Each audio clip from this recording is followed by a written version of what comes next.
중국이 전 세계에 빌려준 돈, 지금 얼마인지 아세요? 최소 1,500조 원입니다. 그리고 그 돈의 80%가 지금 돈 갚을 능력이 의심스러운 나라에 물려 있습니다.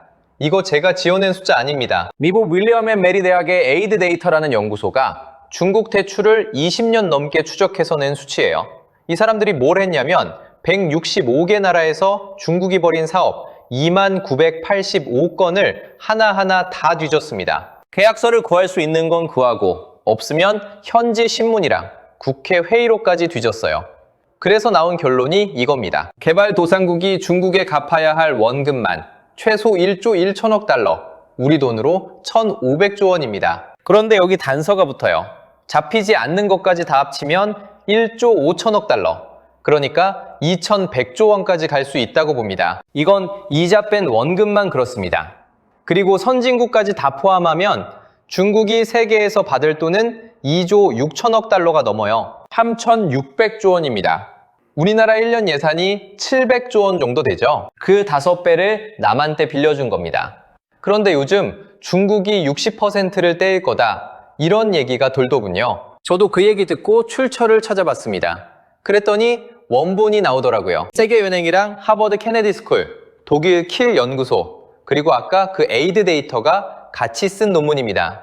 여기 이렇게 적혀 있어요. 2010년에는 중국이 빌려준 돈 중에서 재정난에 빠진 나라로 간 비중이 5%도 안 됐다. 그런데 2022년에는 그게 60%가 됐다. 자, 정확히 짚고 갑시다. 이건 60%를 떼인다는 뜻은 아니에요. 빌려준 돈의 60%가 위태로운 나라에 걸려있다는 뜻입니다. 근데 말이죠, 안심할 얘기가 전혀 아닙니다. 왜냐하면 에이드 데이터가 나중에 낸 보고서에서는 그 숫자가 80%로 올라가거든요. 정리하면 이렇습니다. 12년 만에 5%에서 80%. 이게 무슨 상황이냐면 여러분이 100명한테 돈을 빌려줬는데 그중 80명이 지금 형편이 안 좋다는 겁니다. 은행이었으면 벌써 문 닫았어요. 그럼 이 돈이 대체 어쩌다 이 지경이 됐을까요? 2013년 가을입니다. 시진핑 주석이 카자흐스탄과 인도네시아를 돌면서 아주 근사한 그림을 하나 꺼냈어요.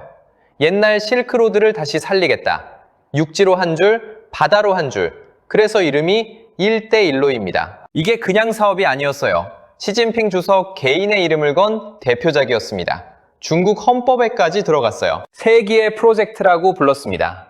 그때 분위기가 어땠는지 기억하시는 분 많을 거예요. 아프리카, 동남아, 중앙아시아 대통령들이 줄지어 베이징으로 날아갔습니다. 왜냐?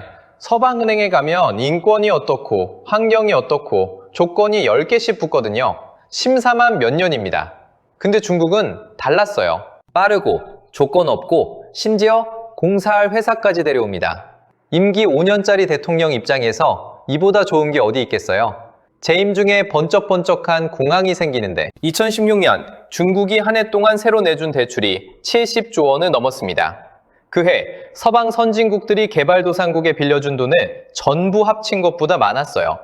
지금 중국은 53개 나라에서 최대 채권국 1위입니다. 120개 나라 중 54곳에서는 중국에 갚을 돈이 서방 채권국 전부에게 갚을 돈보다 많아요. 지난 50년간 한 나라가 세계의 빚을 이만큼 진 적은 없었습니다. 여기까지는 완벽한 성공담이죠. 문제는 계약서 뒷장에 있었습니다. 중국 대출 조건이 대체로 이랬어요. 처음 3년에서 5년은 원금 안 갚아도 된다. 그리고 15년에서 20년 안에 갚아라. 자, 계산해보세요. 대출이 몰린 게 2010년대 중반이잖아요. 유예 5년 지나면 2020년대 초반입니다. 게다가 코로나 때 사정이니 좀 밀어줄게 하고 밀어준 게 있는데 밀어준 게 없어지는 게 아니잖아요. 뒤로 밀린 겁니다. 그래서 지금 한꺼번에 몰려왔습니다. 호주 로이 연구소가 낸 보고서 제목이 아주 노골적이에요.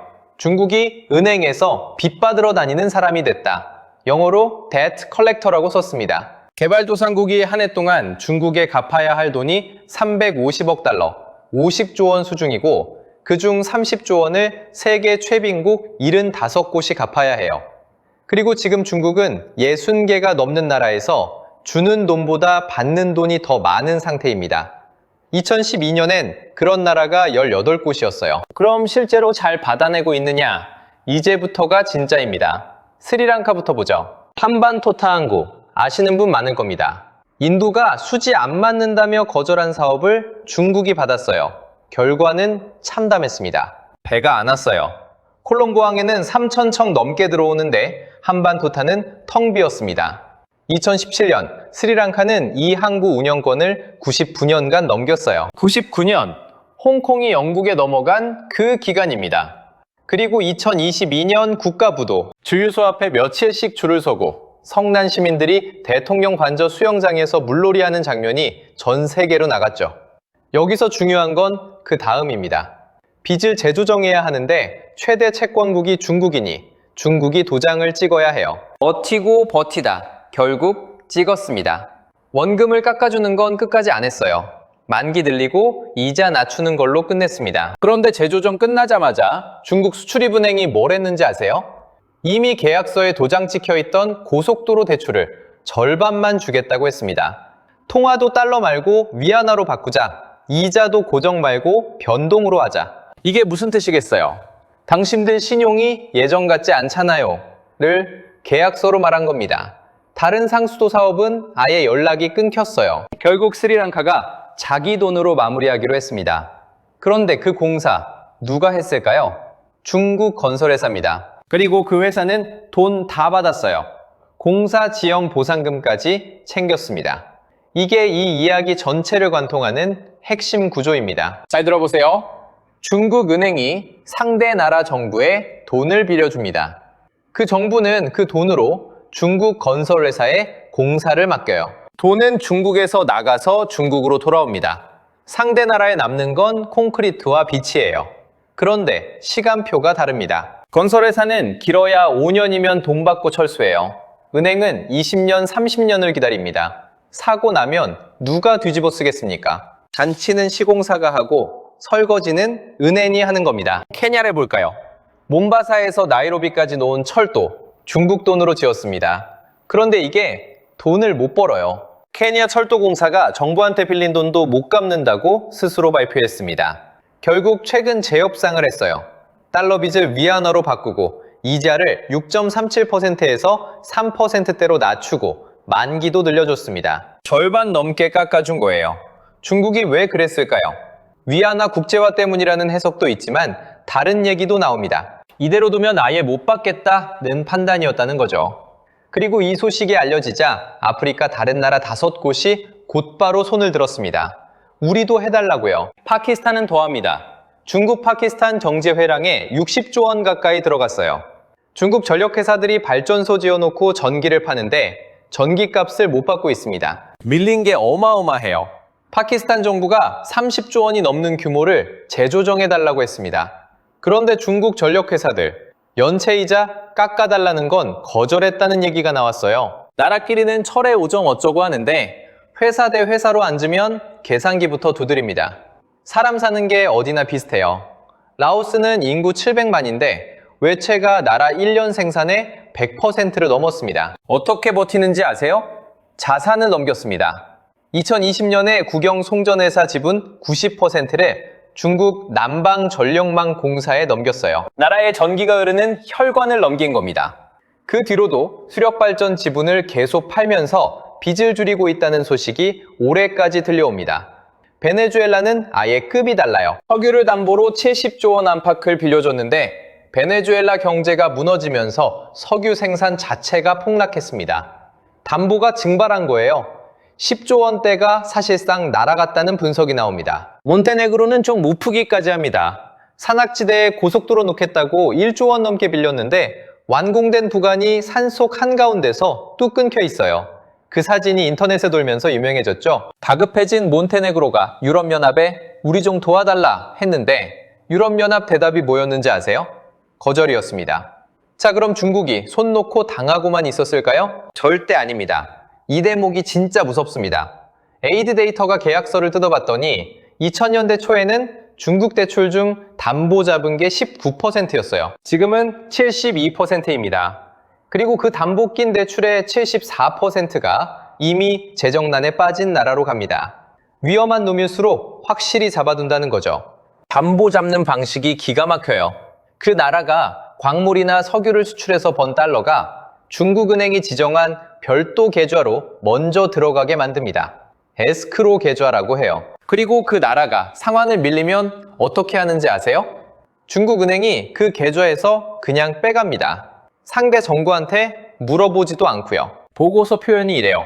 스스로에게 갚는다. 더 놀라운 건 이겁니다. 이 인출이 대체로 비밀리에 이루어져요. 그래서 그 나라 감사원도 국회 예결위도 모릅니다. 그리고 계좌 잔고가 텅 비면 이번엔 이런 조건을 겁니다. 빚 좀 밀어주는 대신 그 계좌부터 다시 채워놔라. 연체이자도 세졌어요.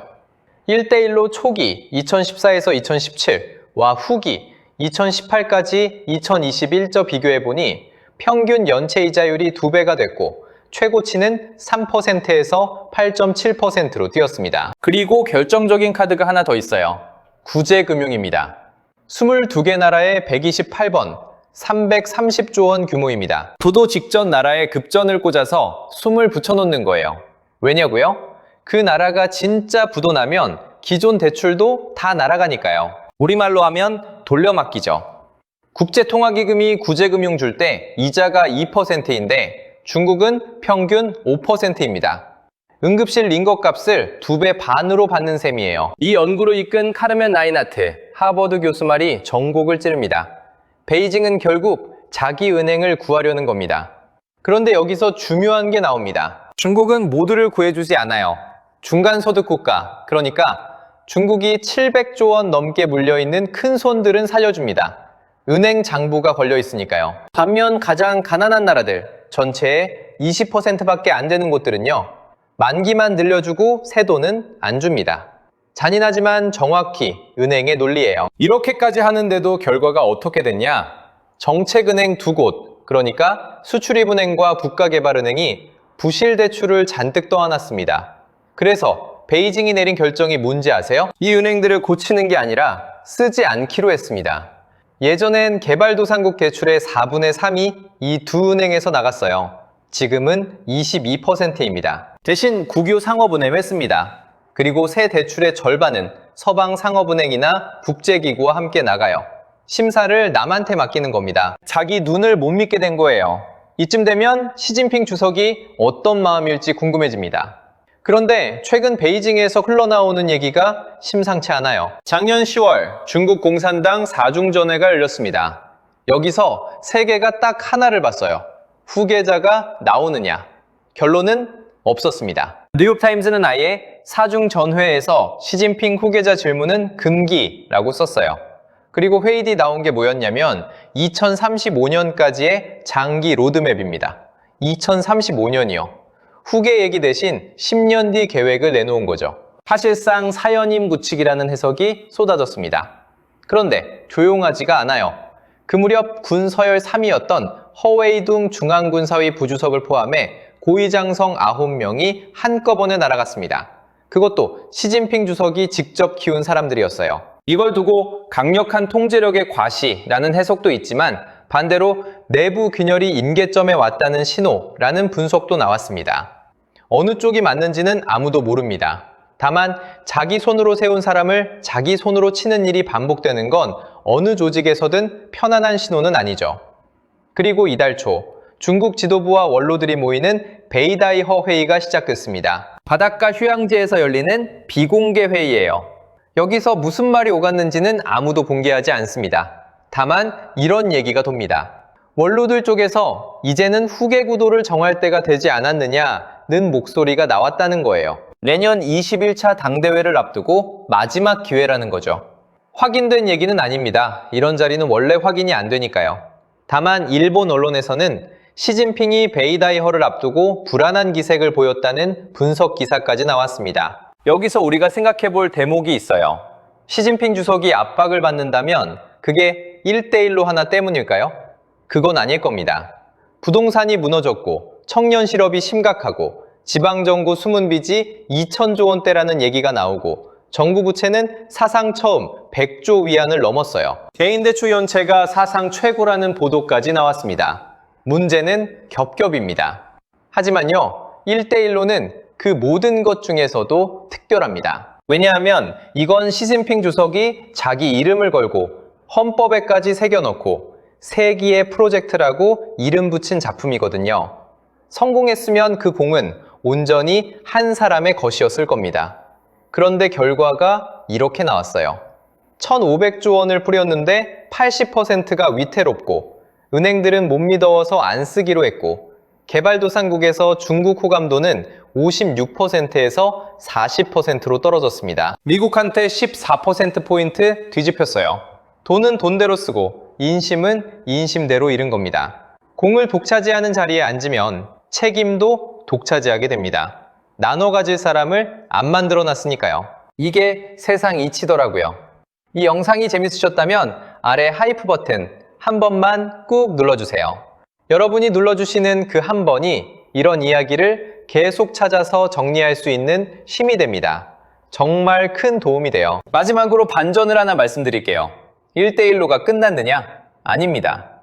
작년 1대1로 관련 투자와 건설 계약 규모가 사상 최대를 찍었어요. 300조 원이 넘습니다. 그런데 성격이 완전히 달라졌습니다. 예전엔 돈 빌려줄 테니 다리 놔라였어요. 지금은 우리가 지분 갖고 직접 들어간다입니다. 그리고 투자의 40% 이상이 에너지, 그중 석유가스가 100조 원을 넘었습니다. 광물 캐는 나라, 배터리 금속 나오는 나라에만 돈이 갑니다. 그리고 정말 상징적인 장면, 스리랑카 한반도타, 그 텅 비었다던 항구 있죠? 거기에 중국 국영석유회사가 5조 원을 들여 정유 공장을 짓고 있습니다. 스리랑카 역사상 최대 규모의 외국인 투자예요. 무슨 뜻인지 감이 오시나요? 빚으로 못 받은 걸 지분으로 챙기겠다는 겁니다. 돈 떼어본 사람이 다음번엔 안 빌려줄게, 대신 내가 주인으로 들어갈게 하는 것과 똑같아요. 겉모습은 부드러워졌는데 실은 더 깊숙이 들어가는 방식입니다. 그래서 결론이 뭐냐? 이 이야기의 진짜 씁쓸한 대목은 여기 있습니다. 빌린 나라들은 지금 학교 짓고 아이들 먹일 돈으로 이자를 갚고 있어요. 전 세계 33억 명이 교육이나 의료보다 이자에 더 많이 쓰는 나라에 살고 있습니다. 그리고 빌려준 중국은 세계 최대 채권국이 됐지만 받아내자니 10년 공들인 외교가 무너지고 안 받자니 은행이 무너지는 자리에 서 있어요. 돈을 빌려준다는 건 결국 상대를 믿는 일입니다. 그 믿음에 지도 위에 선을 긋고 싶은 야심이 섞이면 판단이 흐려지기 마련이에요. 지난 10년간 세계 곳곳에 그은 그 선들이 지금은 청구서가 되어 한 사람 앞으로 돌아오고 있습니다. 돈 빌려주고 친구 잃는다는 옛말, 나라 사이에서도 똑같더군요. 끝까지 봐주셔서 정말 감사합니다.